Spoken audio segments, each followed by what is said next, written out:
So we're back again for another episode here. I'm in my Kansas City Monarchs hat from the Negro Leagues, and I'm drinking a None of Your Business peanut butter stout. It's just good Michigan beer here. Yeah, I went and supported my Anheuser-Busch, of course, because, I went with Natter Days because it's for the boys, and I'm feeling vacation stuff right now. So when they sponsor us, I'm telling you boys, we're gonna be pretty set. So I know Mike is drinking the hard stuff. Water. He's got the water, rocking the water tonight. We appreciate it. Yes. Tonight we're going to talk about the FIRE movement, which is financial independence, retire early. So, and if you asked me last week what it meant, I'm pretty sure I said, F it, retire early. So. I'm pretty sure that's what you said. And I think you're feeling that right now too. I am. Yeah. I say it's a weird slump to go through with this company, It's why I really enjoy this talk and what we're going to be doing, because so much of me wants to push towards this, and I feel like I'm there, but I'm missing a few key steps, and I just got to get that figured out in my life first. So Nick, what does FIRE mean? Financial independence, retire early. What are they talking about here? Sure. So the movement, right, is everybody thinks like it's a hipster movement and it's this thing where you have to live off of nothing. But honestly, what it is exactly what the first two words are to us, right? It's financial independence. And when they say retire early, it really just means do something you don't have to do but want to do, right? When you get asked all the time, oh, what do you want to do when you grow up?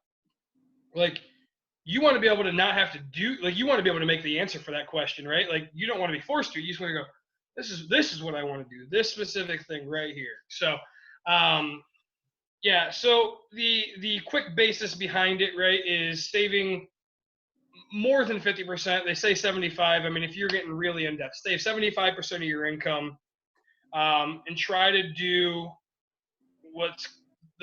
it's called like the 25% or the 25 times rule or the 4% rule.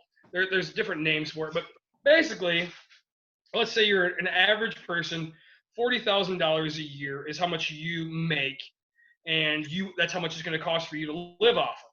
So they want you to save as much as possible in all your funds. So and get 25 times that. So 40,000 times 25 is an even $1 million. And the idea is that you take that $1 million and you have it invested throughout multiple sources, and the goal is to get a guarantee. You want to hope to get a guaranteed 4% return on your money. I mean, it's really hard to find that 4% guarantee right now, but so between your stocks, between your you can't take your 401 unless you're older, but right between your all your investments, you need to make 4%. So the idea behind it is they say 4% because if you earn 4% per year, every year you'll be able to withdraw $40,000 and never touch that principal amount of $1 million. So, right, if I have $1 million invested, it earned 4% that year. So that when I go to look at it, it's going to look like $1,040,000, right? So I'll be able to just take that big chunk of 40,000, withdraw it, and I'll have $1 million trying to regrow that percent again. Breaking it down, 40,000 is about $770 per week. So now we talk about how people are doing it, right? So we want to get into that. People are not buying cars. I mean, the reason they say it's a hipster thing is because like hipsters aren't getting their driver's license; they're buying cars, right? Or they're not buying cars, right? They're taking their bicycles and they're going to the grocery store with that. So they don't have gas. They don't have that insurance bill. They don't have the maintenance bill. They don't have the purchase price, even if they're financed. So, right, they're living very minimalist lives. You know, the to save 75% of your income while you're working. I mean, man, that's tough to do, right? It really is. So a lot of these people are doing it while they're younger, no family to rely, that has to be depending on them. I guess that's why it's kind of been for generation. It's not that we don't want to work; it's that we want to be able to do what we want when we want to. That's my whole philosophy of life, right? I live to do what I want when I want. I don't get to right now. I have to still, but that's where I want to be in life, and that's where my passion is. So, I hope I was very specific on that, like with the 4%. You can't just put it into a savings account. Nobody's going to give you 4% on $1 million just sitting there doing nothing, right? So you're going to have it spread out through some investments that we've talked about in other episodes. So. Well, when you talk about hipsters, this is one of the things they like. The other thing, which I guess go hand in hand with hipsters, are millennials. Millennials love the FIRE method, and one of the reasons why is because even though they get a bad rap, I think millennials work really hard. They just don't work really hard at a 9-to-5 job. They get sick of doing what they're told they're supposed to do. They want to be compensated fairly, which, when I remember I went through this activity in middle school where you had to, grab the help wanted ads, and you had to look for a job, you had to look for a vehicle, you had to look for an apartment and try to make everything work. And I remember looking in there, and I could find a decent vehicle for like $4,000 or $5,000. I could find a decent apartment for like $200 or $300 a month. And I could find a job for $10-12 an hour. And you're looking at that, you're like, all right, well, I can pretty much do anything I need to do on $10 or $12 an hour with these bills. And that's not the world we live in anymore. I mean, if you're not making 60, 70, 80,000 a year, you're struggling. And let's face it, if you're a millennial and you went to school and you're graduating 100, 150,000 in debt, a 9-to-5 job's not cutting that, because they still want to start you at $12 an hour. Oh, the math doesn't add up. Yeah, I'm finding that now. I mean, there's some jobs I'm not qualified for because I don't have a degree. But even with the degree, like, they're wanting to start people at 14 an hour, and I'm just like, you're no, like, So I get behind what these people want to do, right? And everybody thinks that they just want to sit home and play video games. You know what? I think most people behind the video game think, no, like, their big dream is to, like, create that video game, right? Like, they're probably better at computers than you and I combined, know how to program this stuff, right? I just downloaded an app on my phone. It's a stupid video game, but then I was talking to some people on it, and they were talking about how they make $260,000 a day off of the app, and I'm just sitting here going, okay, like, yeah, I need to create a video game app, I mean, so, right, this I'll be honest, I'll plug him. His name is Mr. Money Mustache, because yeah, so he's a big FIRE movement guy. I want to say he lives in Colorado, right? He's got his little small community thing. People go out there and hang, and, right, again, he rides his bike to the store.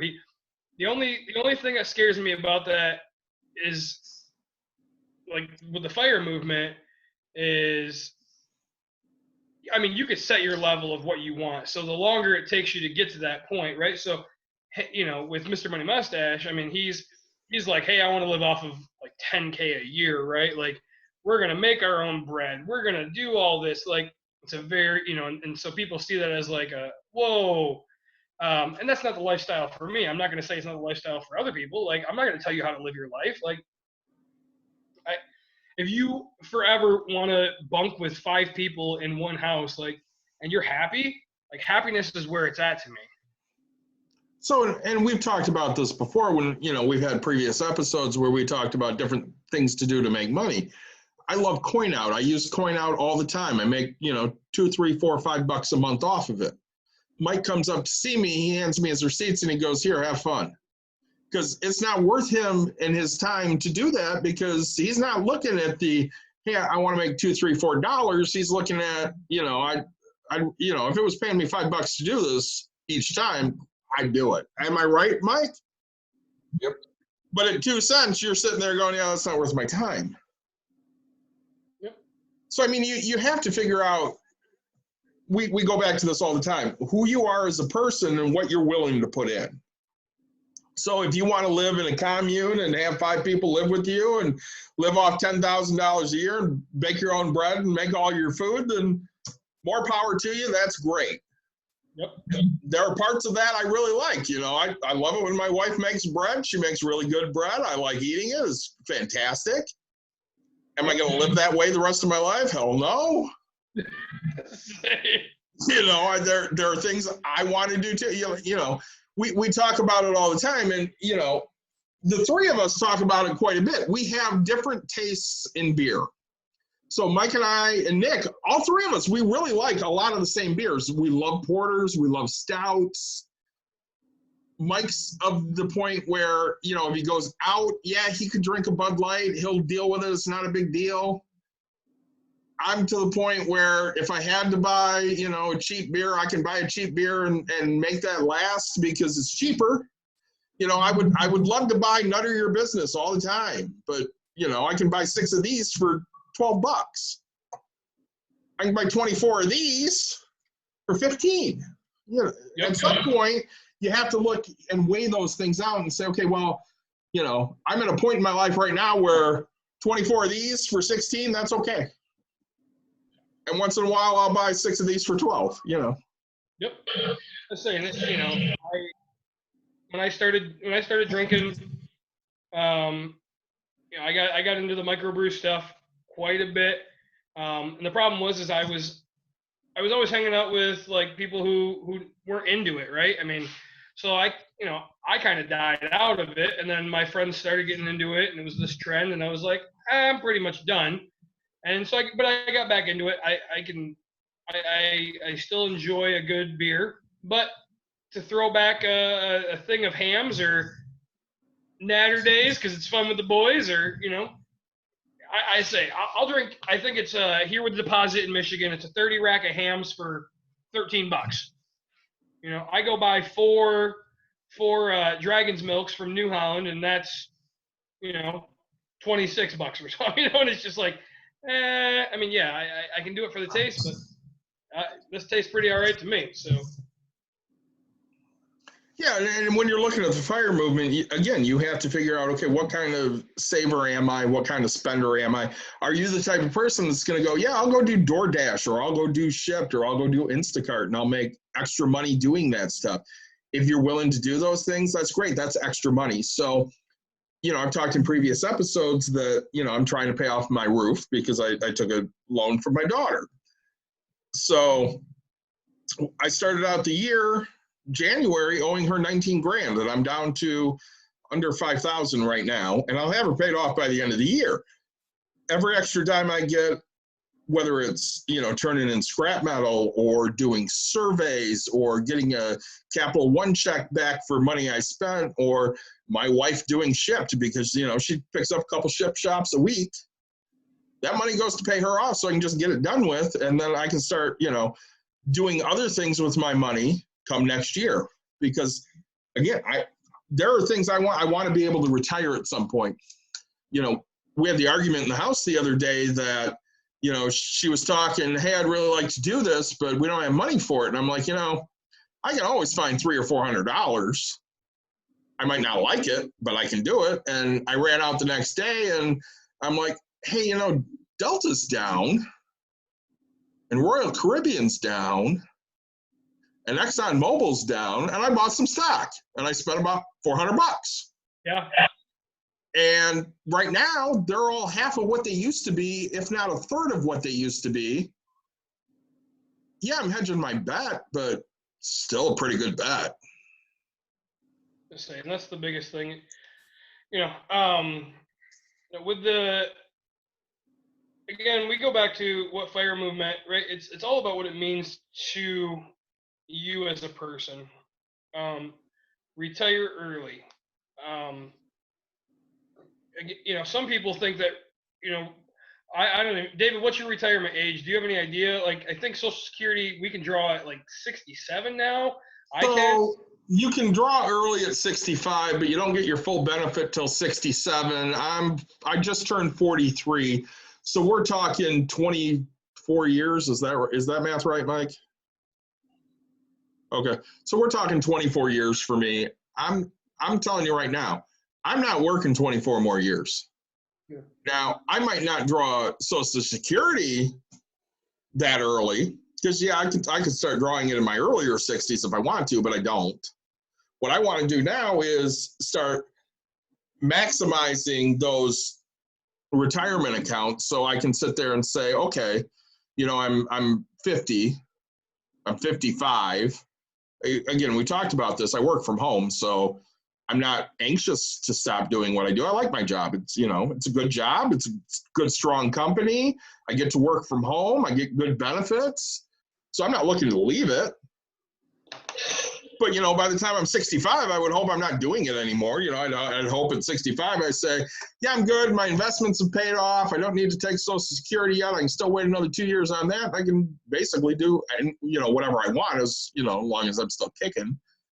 So really the next 20 years for me, because that'll put me at 63, those are very, very serious years. I have to figure out how much more can I throw at retirement, whether that's in investment accounts or my 403B or my Roth IRAs, because at the end of the day, we talk about financial independence, retire early. I really think that retire part is kind of a misnomer. So my thought of retirement is you retire, you don't work anymore, you have to find things to do, you putz around the house. I'm not interested in that. I don't putz around the house. Let me Go ahead, Nick. No, I say, I want to make this fun real quick. Mike, 7/14/2020, when we're recording this, if you could be doing anything right now, what would you be doing? David, I beer. You'd have a beer, right? So now we grow on that. We grow on that. I mean, would you be a beer tester, right? I mean, if you could, right? So, David, if you could pick a job that you wanted to do, didn't matter the income, what would you do? I would probably continue to coach. I love coaching. So I mean, Mike would make beer. I would coach. I know Nick would do something philanthropic, whether it be coaching or mentoring, young entrepreneurs, things like that.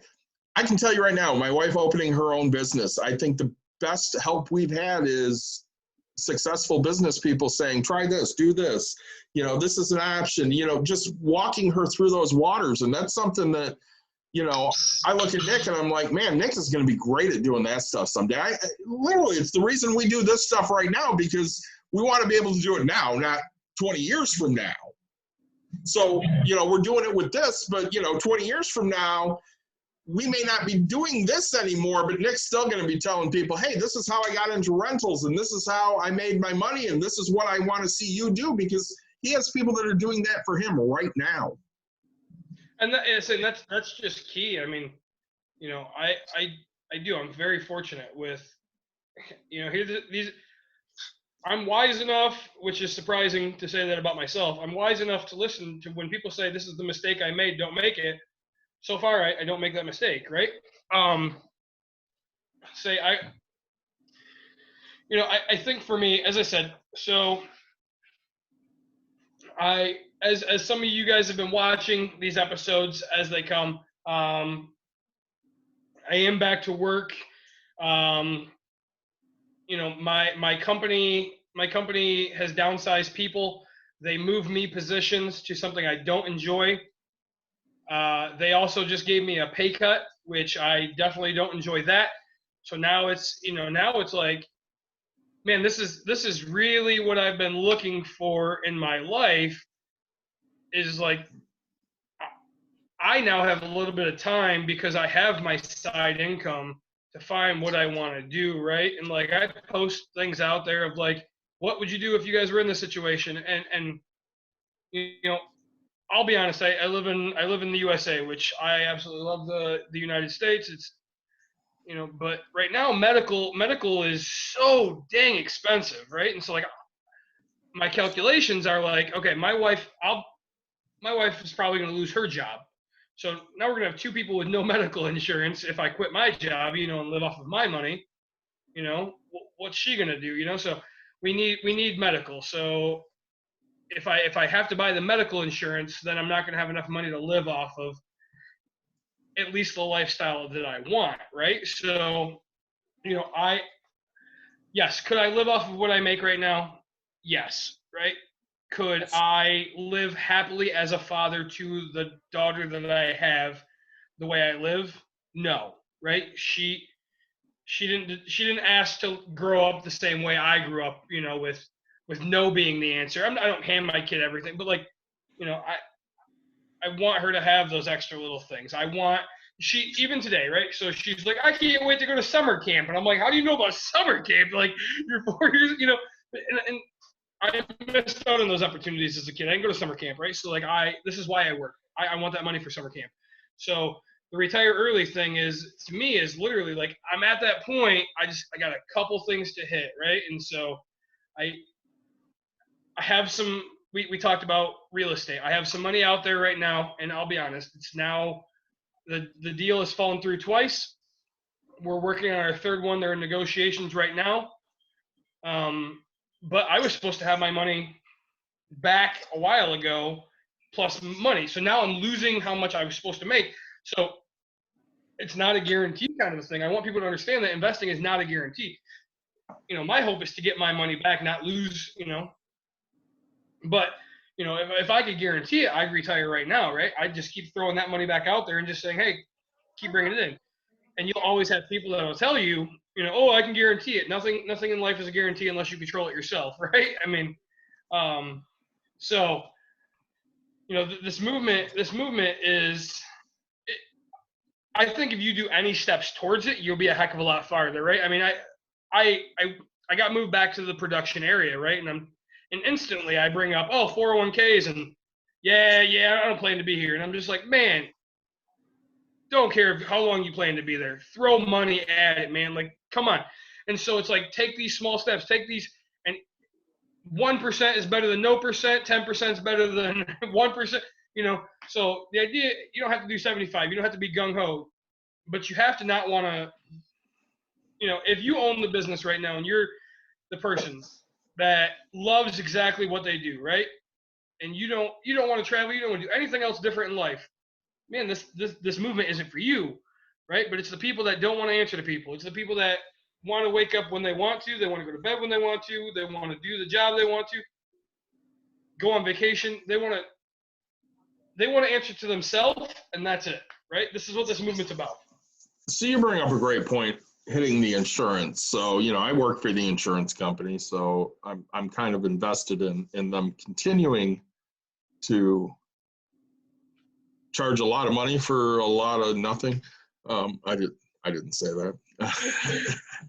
So there's an artist I know who posted earlier today that, hey, I've been kind of quiet on social media, but I kind of want to let you guys know where I'm at. I got diagnosed with Hodgkin's lymphoma, and it's stage 2, and it's very treatable, but, I don't have good insurance because she's an artist, and what artist has good insurance? So she's got a GoFundMe, trying to raise money for all these chemo bills that she's going to have, because we live in a country that feels healthcare is a privilege, not a right. I'm not going to get on a political rant here, but, when we're looking at jobs, when we're looking at, what can we do with our life, that is a big factor. My daughter's going to be aging out of my insurance next year, which worries me because she doesn't get offered insurance. So we're going to have to go on the marketplace and buy insurance for her. And, knock on wood, we'll have a new president next year that will not strip the Affordable Care Act to damn near nothing, because at least with it out there, I have the ability to help her find insurance that will, cover some of the issues that she has. I'm saying she has medical issues. So, she does. I mean, she's got rheumatoid arthritis, and they're talking about doing infusions, and it's going to be expensive. It's not going to be cheap. Yep. So I got to find insurance that's going to cover these things. And, I don't want her sitting there at 26 years old going, okay, how do I pay for any of this stuff? Because you shouldn't have crippling debt from medical bills. And looking at the two of you, Mike's a little bit older than me, but he's got two younger kids, and he has to carry insurance not only on himself, but his two kids. Nick's got to carry it on his family, and, his wife works too, and she has it. And, we were at Nick's the other day, and she's like, Courtney said specifically, hey, come early August, I got no insurance, which freaked Nick out, because he's sitting there going, all right, well, I don't know if I have a job, which means I don't know if I have insurance. And they're sitting there going, all right, well, we have a 4-year-old that needs to have insurance. And unfortunately, we live in a day and age where Nick and Courtney make too much money, so they're not getting any help. It's pony up some money or, go live in the poorhouse. We really don't care. So when you're looking at, financial independence, you also have to factor in, what do I need to make sure, I'm happy and healthy? Because those are things that have to be paid for. You can skip having a car, you can ride your bike everywhere, or live in a town where you can walk or use the L. I know, when my mom was young, she lived in Chicago, I was born there, and she rode the L or the bus. That's how she got around. She didn't need a car. They had great transportation. We live in Grand Rapids. Mike lives in Portage. There's, we have a bus system here, but Nick, have you ever taken the bus here? When I was really young, we did it as a fun activity just to do it. But in Jenison, where I live, I don't have a bus. Right. So it's not an option. Granted, we're in technology, so Uber is a thing. But for me to get somewhere, I mean, I don't make great money. I'm living whatever. So Uber is going to cost me $50 just to get to an activity, and it's like, man, the activity's, it's not worth it. So. Well, I'm one of those people. Nick has driven for Uber. He liked it. It was fun. I've taken some Ubers. We took a trip last year to Chicago for Star Wars Celebration. I did not drive out of the hotel except for one time. The other times I left, I took Ubers because I didn't want to lose a parking spot, and that's just easy. It wasn't expensive, but it also wasn't cheap. 20, $25 a trip. And, we've talked about vacations in an episode, and, Nick said, if you have money in the account and you want to do it on vacation, you just do it. And I'm of the same theory. If you're on vacation, there is no. Yep. If you want to do it, you just do it because it's a vacation. So, I can't tell you guys enough how much this fire movement is really, it's changing a lot of people. So, I mean, people talk about millennials and not doing anything, but right, statistics show that millennials actually invest faster and more than people of higher generations. And opinion is because I watched families. I mean, I watched families go into foreclosure because of the crisis. I bought foreclosures because of the crisis. People. Let's be honest, David. You told my story about not knowing about insurance, right? This is exactly why I went to college, because I needed insurance, right? So now I'm back to this. I'm back to being an 18-year-old kid who has to take a job with somebody. I have to sacrifice my happiness to do something. I have to be a man because this specific thing has told me I have to, because I haven't been financially responsible to an extreme, right? I've let my wife and I go get steaks. I've let my wife and I go on vacations. We haven't been extremists. We don't want to be extremists, right? But right, so I'm at this point where I need to rely on insurance or find other income. And at this moment, I don't want to revamp my whole business because of fear. That's all it is fear. I fear I'll lose exactly where I want to be, who I want to be, and how I want to do it, right? And I don't want to lose that about me. I'm very proud of who I am and how I do things. I hold myself to a very high standard. So, I think, it's one thing that bothers me, and I think these people are getting sick and tired of. I remember watching my father growing up come home and just sit on the couch. He sit on the couch just in pain, right? He had surgery not too long back. My mother is having her 5th surgery on her. She's had back, she's had neck, she's having foot, right? But we're all workers, right? We all are workers in my family, physical laborers. And I'm tired of watching this type of thing. And I think other people in this world are tired of watching people come home, hate their life, and just go, "Oh God," right? So, this movement to me, man, it means a lot in the aspect of, you know what? I can set that example. My wife told my daughter what happened about my demotion at work or whatever. My daughter apologized and said, "Daddy, I'm sorry that they're being mean to you." And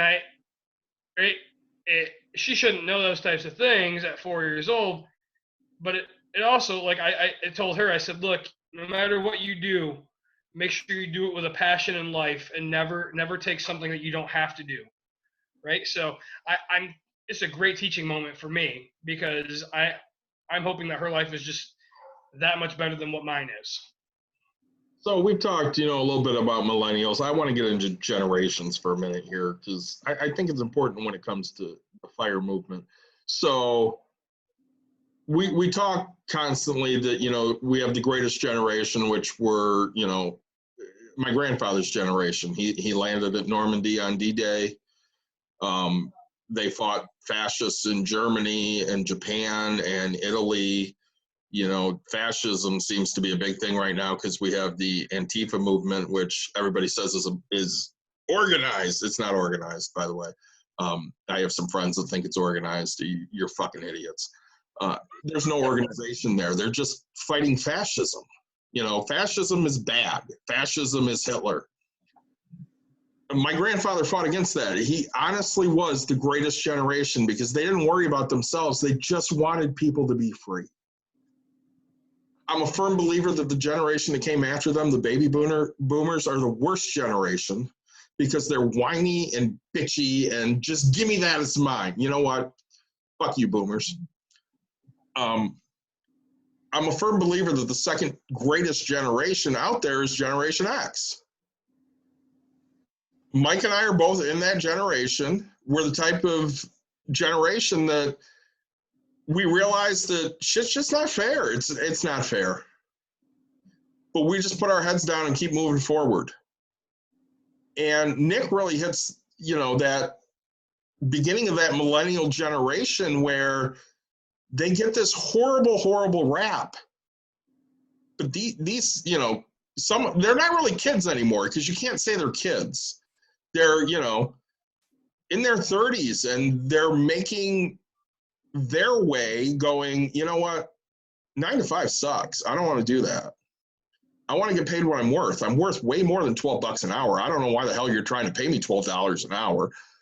And that's literally what companies have come down to. They're like, well, I know you went to school for 8 years after high school, but you're only worth $12. Bullshit. So these kids went out and they found, other ways to make money so that they're not dependent on a business anymore. Nick and I have talked about this recently. His job does not like him because he walks in there and he does not need his job. He has rental properties that make him money. He has other streams of income. He keeps that job because they give him decent benefits, whether it's the 401k or it's the medical insurance, whatever it is. And they get mad because when they say jump, he's supposed to say how high. But he's of the generation that they don't say how high, they go, screw you, I'm going to go over here instead. And that pisses jobs off. Tell me I'm wrong, Nick. Am I wrong? I don't think you're wrong. You know, it's tough, right? Because I don't want people to think that I don't, right? So, I mean, when I walked back, I had a really pissed attitude about going back to production, right? But I walked to production and I give it 100%, right? I don't want people to think I'm lazy and I don't do whatever. Like, it's never. I will always work as hard as I possibly can give because I know a company is paying me.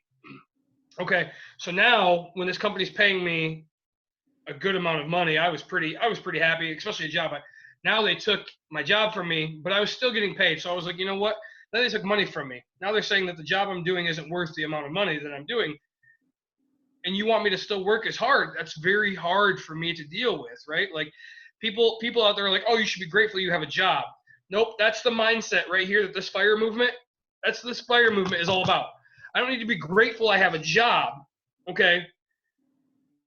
I need to be grateful that I can support my family and have benefits. Like I don't want that as my mindset, right? I being a business owner, I understand the risk of opening a business, right? I understand that the top people are supposed to be the most knowledgeable. But man, you know what? When you feel disrespected, you're not supposed to give the respect back, right? I mean, it's the thing that goes back. It's been bugging me a lot. Like people are talking about, oh, you got to respect those that are there. Okay, well, these people aren't respecting me right now. At least I don't feel respected, right? I don't feel these things. So, and again, everybody tells me, oh, F your feelings. No, it's not that, right? Like when you get to this mindset of fire movement where you get to have your own opinion, your own feelings, man, that's what life is, right? Because like when you can tell somebody no, you win, right? If somebody says, hey, you got to work Saturday and Sunday, 14 hours a day, and you just go, nah, I don't need to. I mean, America needs to keep moving and all that, but when there's this passion and this joy, just if you ever have had that point in life where you just go, let's say you're in a job that you haven't loved and one of your friends or something says, man, you should come work for this company. You know that 2 weeks of work, you're just like, I gave my 2 week note, you're just like, man, you're like there's this weight lifted, right? To where you're not controlled by this thing anymore and things are going to be a little bit better. So, right, it's the idea to make you a happy person in life. So one of those things, I'm going to go back to the year we coached together. So I hired Nick as a varsity assistant coach my 4th year coaching high school softball, and it was really a transition year for me. I lost one of my top assistants. He went to run a program at Coopersville, which I now coach with him. My daughter graduated the year before, and I decided, okay, I'm going to come back and I'm going to make a go of this, and it's going to be okay. And I talked Nick into coming and helping Marv and I out. And I remember we had an issue with a player that she had quit, and parents wanted a meeting because when you quit, at the point she quit at, she had to sit out a quarter of the next season of whatever sport she played, which was volleyball. So the parents wanted a meeting to get us to say, no, that's not going to happen. So we had the meeting. It ended up being myself, Nick, my daughter, who was an assistant coach for me at the time, and Marv, who was my top assistant, who I coached with for, 15 years. And we sat there and we had this meeting, and I laid out all the reasons why, no, she has to sit out. And I got to the point where I was just so beaten down that I didn't care anymore. And I was just like, whatever, I just don't give a shit. And they were recounting situations where there was an issue with this kid in school, and the teacher called and talked to the parents, and the parents talked to the kid, and they got it worked out. And there was an issue in volleyball, and the coach called and talked to the parents, and the parents talked to the kid, and they got it worked out. And why didn't you do that with us? And Nick looked at the parents and goes, so what you're telling me is your kid was an asshole in school. Teachers called, you told your kids to stop being an asshole. Your kid was an asshole in volleyball.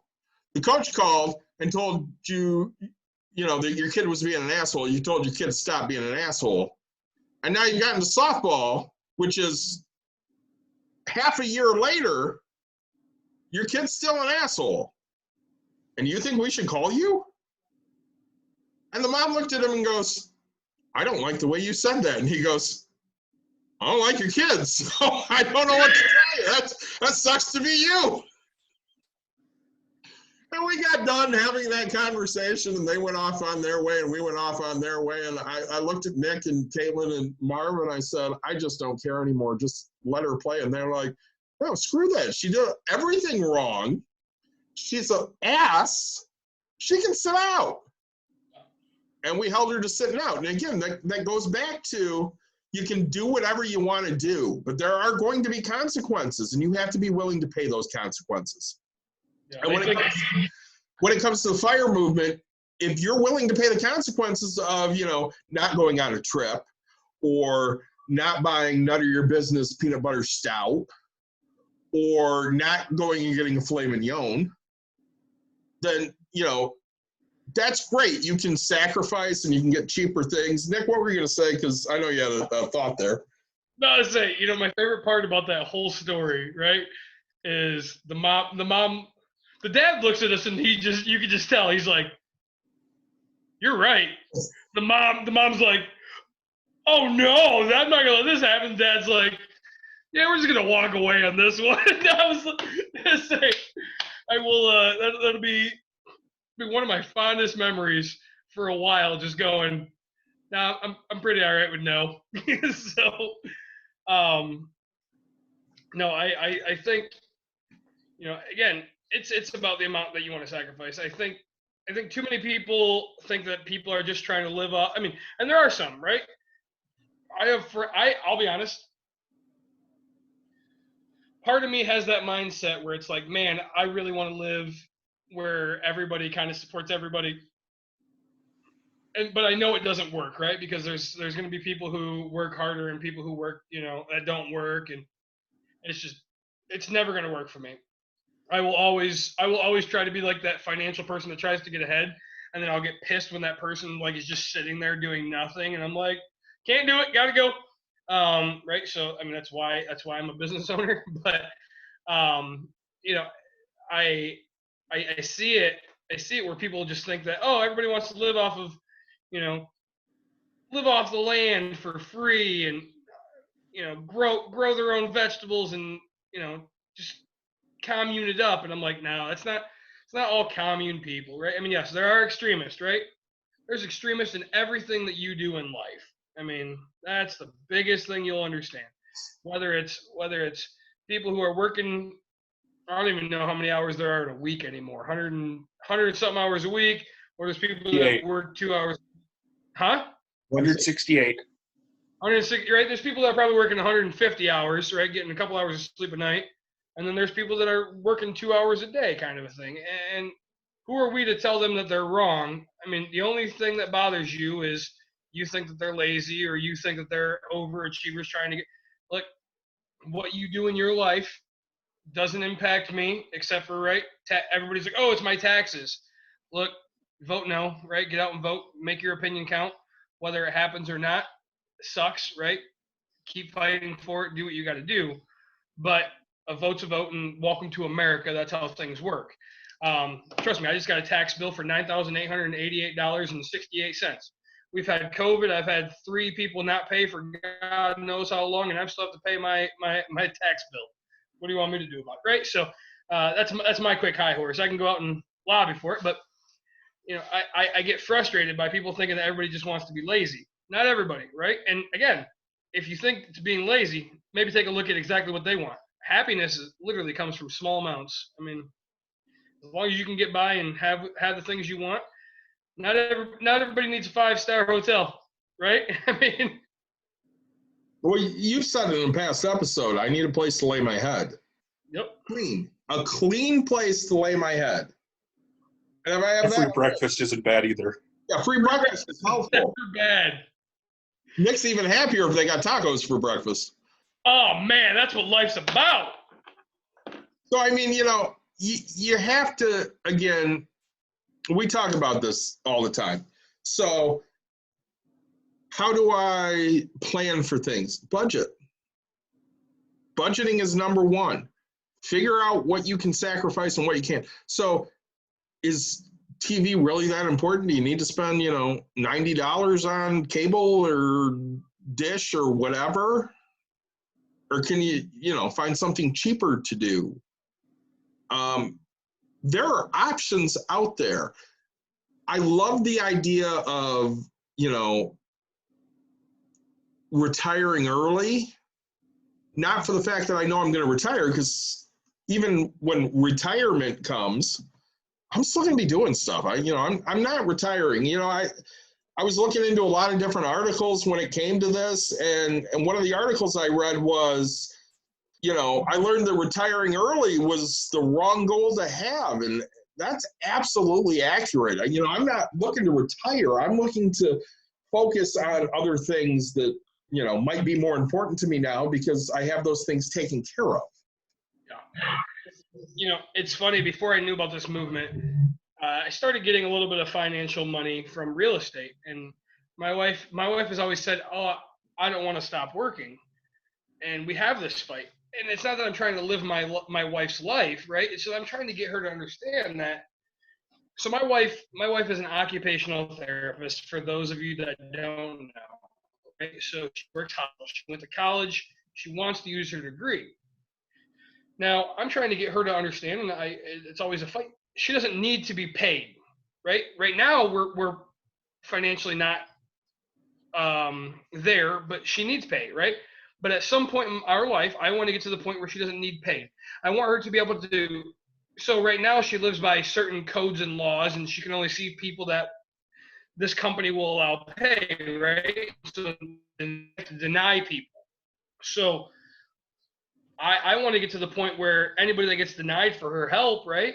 She can help them. I mean, she can go and seek these people out for free. Like, she can help the world. We can travel to any country. She can walk into a place and say, "Hey, look, you have people that need my service," right? If you don't know what occupational therapy is, right, look it up. It's teaching people how to use things, but their body and the way that they've done it. So, I get her to understand, like, hey, look, we could go to Costa Rica, live there, have our income come in, and you can go work there if you want. And guess what? In 3 months, when I'm tired of being at this place, we can go to Germany. You could, if they allow you to practice, if they allow you to volunteer at a place that just needs a little extra help, we can go to Mexico. We can go to Australia. We can go anywhere, and you can still work, and you can still make an impact on the world, but you don't have to get paid. If you get paid, awesome. If you don't, oh well, right? I mean, and that's the biggest key for me is getting her to understand, hey, we want to live our life to where, again, we can jump and go wherever the heck we want when we want to, and nobody has to tell us when to. I go back into one of my passions, obviously, is coaching. I've done it for a long, long time. Yep. And, Nick worked for me when I was a head coach, and I'm obviously no longer a head coach. I'm not a head coach anymore because I was a huge pain in the ass and I got fired. They'll tell you I got fired because I was singing while drunk. Truth is, I'm just a huge pain in the ass, and I yell at people a lot, and if you don't do what I want you to do, I tell you to piss off because, I literally got fired because I said, what are they going to do? Fire me? Fuck them. They fired me. So I went and started coaching with a former assistant of mine, and he brought me in and he told everybody, you know what, this was my mentor. He got me into coaching. he's who I model our program after. And all these girls, they're like, so how much older are you than Coach? And I'm like, he's like 3 years older than me. What are you talking about? And they go, well, but he said, you're his mentor. Yeah, I started coaching high school softball when I was like 32. He wasn't coaching. I got people into it. You don't necessarily have to be older to be a mentor. My goal when I was coaching was taking people that might want to possibly be head coaches someday and coaching them up so that they could go and run their own program. I hated losing Chris as an assistant coach. It was horrible. I sat on the porch, which I'm pointing to right now. I sat on the porch, and I got hammered that night because I was so pissed off because I knew he had an interview that night, and I knew he was going to leave. I remember, a couple days later, the AD at Coopersville called me, and he said, so what can you tell me about Chris Yost? And I said, listen, he's the best coach I've ever coached with, and if you don't hire him, you're a fool. I really hope you're a fool. I got a call like 3 days later from Yost, and he goes, they offered me the job. And I went, all right, well, we need to have a meeting with the girls because you need to tell them. I didn't have to ask if he took it. I knew. But at the end of the day, that's your goal. You're coaching people up to be better than what you are. So Nick has a mentor that's coaching him up so that he can be doing better than what his mentor is doing. And when you're looking at the fire movement, that's what people are doing. They're sitting there going, hey, I want to get to the point where I can do what I want to do. And a lot of these people are, I want to teach you how to do this so that you don't have to rely on a 9-to-5 job at a place that literally will post your job before your obituaries in the paper because they don't give 3 rats' asses about you. Yep. Because let's face it, my boss really appreciates me. I know his boss appreciates me, but that one's going to a new position pretty soon, so there's going to be another boss that doesn't know who the hell I am and doesn't give a rat's ass about me. Nick, you know who your boss is? Have you met them yet? Because you got a new one now. I've met my boss. Do they give a shit about you? No. I met his boss the day that for the let's call it 15 minutes that we sat in a meeting where they took money from me. And I'll be honest, I said a lot of words, and I'm surprised I still have my job. And that was the plant manager who, he at least understood why I was the most pissed off he's seen of people in a long time. But yeah, it just, if I leave, these people don't care, right? Like they'll just be like, okay, cool. We just saved ourselves X amount of dollars an hour. I don't care. They'll hire a new person for, half price. I mean, literally half price because I've more than doubled how much I started at. Wow, that's crazy to say. But right, they'll just start over again, and that's the thing, man. Like, I think when you look at these people, even in your older age, right, you see people who. Right. So David, I mean, you're what, 43? He's the kind of guy who, when his daughter turned 18, started not being so financially depending on him. He just upped his money, right? I mean, that's what these people are doing. They're improving the fire move. So they're like, okay, well, I'm going to start maxing out my 401k because I can now. My kid doesn't need softball money. My kid doesn't need summer camp money. My kid doesn't, all these things, right? The kid. Your kid's not married, but other people, right? Their kid gets married. Their kid's not depending on them anymore, right? So they can put more towards their retirements. They can do all these things. So every age group, I think, has it. It's just it gets a little bit of a bad rap on the younger kids because they feel like they're not willing to work for it. And it's like, no, and these kids are just trying to get themselves to live off of nothing because they don't want to expect anything out of life. They just want to get by. Well, and we're really to the point where when Mike and I were growing up, you could expect that you would do better than your parents did. So, Mike, do you make more money than your parents did? Yeah. I probably don't. Okay, my mother was an RN. My father, who I don't really talk to, he runs several businesses, so I know he makes way more money than I make. If I talk about the real father figure I have in my life, Steve runs his own construction company. He makes way more money than I make. So we're in the tail end of the doing better than your parents. Nick is right in that area of he probably will not do as well as his parents did. Now, he will, but his generation as a whole will do worse than what their parents did. Because there's no way they can continue to make money with the way the system has now changed. So, in the 70s, before Reagan came in, if you made $9,000, $9 million, this was your tax bracket. Yep. You paid like 33%. And if you made $12 million, that extra, $2.5 million, whatever the cutoff was, I think it was $9,999,000. You paid 69% on that extra $2 million. So yeah, you're not bringing home a lot of that extra $2 million, but at the end of the day, if you're making $12 million, you're also not hurting. That switch with Reagan really pushed us into a more rich environment, which, we have seen the wealthy grow exponentially ever since 1980. And now you have the extremely wealthy, the not really middle class anymore, because there really isn't one, and really, really poor people. So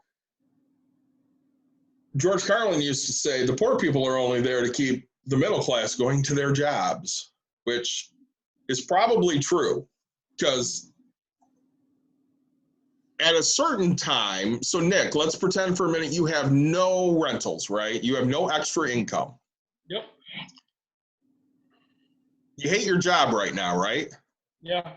If you have no extra income, you still going to it? Every effing day. Yep. Because if you don't, one of those poor people is going to come in and take it.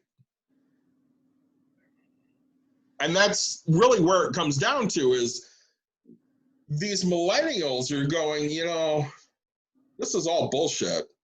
I don't want to have to rely on company AYZ to make me financially stable. Mind you, it's 2020. Financially stable means able to make it to next week. It doesn't mean able to make it to next year. I know my budget, Nick's budget, Mike's budget. I have several weeks that if I don't get money, I know I'm going to be okay. Nick, you know that? Yeah, I'm gonna be fine for a few weeks. Mike? Good. Okay. So think of a friend now. I'm thinking of the same one Mike is thinking of, I bet. Me too now. Okay, so we're all three thinking about the same friend. Love him to death, great guy. How long does he make it on no money? A day and a half. Mike says a day and a half. Nick? I mean, if he hits it Saturday, I'll give him a full 6 days. Nick's giving him 6 days. I'm giving him about 45 minutes, okay? It's just not there. This is what we've turned into. We've turned into a society that's going, man, if I don't get paid this week, I'm screwed. That's where the FIRE movement sprung from. These people are going, I'm not living that life. I don't really care about this company because I know they don't care about me, so I'm going to make mine. And if you want to get rid of me, that's great. I'm going to go find another job, and I'm going to make more money at that, because if they don't want to pay me, I'll just go do 8 gig jobs. I don't care. Well, so I think it's not even necessarily about going to make more money. It's about going to, right? We have feelings. I mean, I'll be honest. If I felt appreciated at my job right now, I wouldn't be as upset. If I felt worth it, I wouldn't feel as upset. Like they are a good company to a lot of people. They do pay pretty decent. Benefits are well, right? I don't have any negative for that aspect, but the way that they're treating me during the negative, that's my anger. That's my frustration. That's why, I would never, I would never run somebody along like this, right? I mean, it's all or nothing kind of a thing. So frustrations, but. Well, and that's a great point too. So I've been in my current position since 2006. So we're talking 14 years. I've had somewhere between 30 and 40 bosses. My current boss is phenomenal. He's just great. The one I had before this, I damn near quit my job because she was a freaking nightmare. Not that she was, a slave driver or anything. She wasn't. She was just dumb. And I didn't want to work for a dummy. It's not necessarily her fault that she's dumb, but, at some point you need to get smarter. I'm one of those people that I'm always trying to learn because I don't want to be dumb. I don't want to be viewed as dumb. I don't want anybody to say, that's a dumb guy.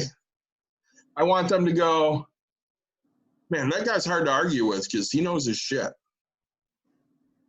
So I don't open my mouth if I'm not sure. I don't get into an argument that I don't think I can win. If I know I'm going to get into an argument, I read up on it. Nick and I do this show every week. Mike joins us a lot. I know Mike joins so that he can learn some stuff and throw in his 2 cents when he has it. I know the hour before I hit record, I'm sitting there reading because I want to make sure that I at least have some knowledge on whatever we're talking about. I'm not a fire expert. I don't know a lot about the movement. But I sat there and I read some things and, there were things I went, oh, that really makes sense to me. One of the articles I read was 5 myths about fire and retiring early. And, I want to hit those before we end this. But that's one of those things where I'm sitting there going, okay, well, I'm knowledgeable now. I can talk to it and not sound like an idiot. I'm not knowledgeable enough about it to start out the entire episode and say, hey, this is what fire is. That's why when we started the episode, I kicked it to Nick because I knew Nick could sit there and say, hey, this is what fire is, and this is what we're looking for, and 70 to 75%, and, you want a 4% return, those things. I knew he was going to be able to drive that thing home. I can't necessarily do that. But I want to make sure that when I am talking, I have some intelligent look at it. It goes back to the credit card thing we've talked about. Nick's not as knowledgeable on credit cards as I am.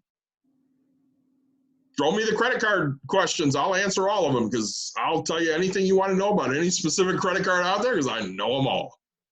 Right. So five myths. What do you got for myths of fire movement, David? Oh, some of the myths are the number one myth out there is you must save 50% or more to retire early. So, yeah, that's not accurate. Obviously, if you're saving more than 50%, you're guaranteeing that. But, if you start younger, obviously you need to save less to get to that point. So, really kind of a myth out there. And again, it really depends on what retiring early means. Nick talked earlier about a 4% return. If you get a 6, 7, 8% return, obviously that changes the look of your portfolio. Second myth out there is, early retirement means never working again. I think we drove this one home, don't you guys? I think we hit that one so hard. I think we did because we're not looking at saying, hey, we're never doing anything again. We're going to just sit here in the corner and grow old and collect dust. You're going to find something you're passionate about and go do that. Third myth I really liked was fire is only for the young. It's absolutely not. So, I want to be financially independent. I'm 43 years old. Yes, I would like to retire early, but I don't know what retire means to me. My wife runs her own business. I still want to help with that. I work from home. I really like what I do. I might still want to do that until I'm, into my 60s. I don't know. Mike's a couple years older than me. for the most part, he likes what he does. He gets paid really well to do it. He might not sit there and say, hey, yeah, when I hit 58, I want to just say I'm done with it. I'm going to go do something else. Right or wrong, Mike? You're correct. So, retiring early doesn't necessarily mean retiring early, because we still have stuff to do, and you don't have to be young to jump on this FIRE movement, because we all want the flexibility to be able to say, you know what, things have changed at my job. I don't really like who I report to anymore, and I'm out. I'm going to go over here and I'm going to do this instead. We want that flexibility so that people aren't going, well, they're just dependent on us and they'll do anything we shove at them. What was I say? I have a buddy that owns 50 paid off properties, right? So his income is pretty well. He hasn't worked, he hasn't flipped a property. He hasn't actually physically gone and done physical labor that he hasn't wanted to do in 4 years, right? He's 36. So, I say, hey, what do you do? And he goes, whatever I want, right? Like he goes, I want to go golfing. So I go golfing. Somebody calls me up and says, hey, you want to go do this? Yeah, sounds great. He's got 4 kids. They haven't seen him work a day in their life. So, right, he answers to nobody except for his wife. And that's really what we want to get to. Yep. That's the goal. So myth number 4, the next bear market will snuff out the FIRE movement. So this is great because we're in the pandemic. And, obviously we hit a bear market there for a little while and everybody lost a bunch of money, and that sucks. Yep. But when we look at things, so my mother's a great example. So we switched her investments to pretty conservative about a year ago right now, because I said a recession's coming. I don't want her to get hit as hard by the recession. So when everything tanked to like 30%, she lost 15. So she lost half of what everybody else lost, and that's fantastic. Of course, it came back real quickly, but it doesn't come back as quickly for her because she is so conservative. So, it came back, let's say 20%, but she's only earned about 10% off of that. So she's still down 5% overall, but we hedged those bets. And, at her age, I'm okay hedging that bet. Yeah. My age, I'm taking risks. So I'm taking a risk at my age. I say I don't need to guarantee any return right now. So I prefer to take the higher risk. So, absolutely. Yep. And then your final myth was retiring means saying no to lattes forever. I don't drink lattes, so that doesn't matter to me. But it really doesn't mean that. There are plenty of ways you can save money and still get the things you want in life, whether that's a latte or a high-end steak or, a high-end hot dog. It doesn't matter. There are options out there. I think that goes back to what we've talked about this whole time. It's about how bad you want it, right? If you want to retire at 22, yes, you're right. That does mean no lattes. That means you're sitting at home, or you're living off your friends, or you're mooching, you're doing whatever it takes. But it means you're not spending a dime, you're saving it all. I 100% agree. But if you want to make it to 24 and you want a latte every week, it's not going to affect you, right? So it's about how bad do you want it, right? How much are you willing to give to get what you absolutely want? So. Yeah, so again, if you have questions, please send questions to us. If you have topics you'd like us to hammer on, we would love to hear your topics, your questions, all of that stuff. Nick wants to hit you with his normal lines right now, so I'm going to let him do that. Say, like, subscribe, share this video, tell all your friends that 3 Fun Guys are teaching you guys financial responsibility. Anheuser-Busch, Natter Days. Actually, it's strawberry lemonade, very exciting beer. I'm glad I drank it. Go ahead and sponsor us. So, guys, thanks for watching. Again, share this video. We've enjoyed talking about this one for sure. Yeah, and I'm going to give a shout out to Grand Armory Brewery with the Nut of Your Business peanut butter stout. And then, of course, when I ran out of that, I drank a couple Miller Lights. So, yeah. And some water, baby. Yes. some Butter. enhanced water, and Mike drank plain old water. So we hope you enjoyed what we had to talk about. We would really like, your feedback. Please give that to us, and we'll talk to you next week.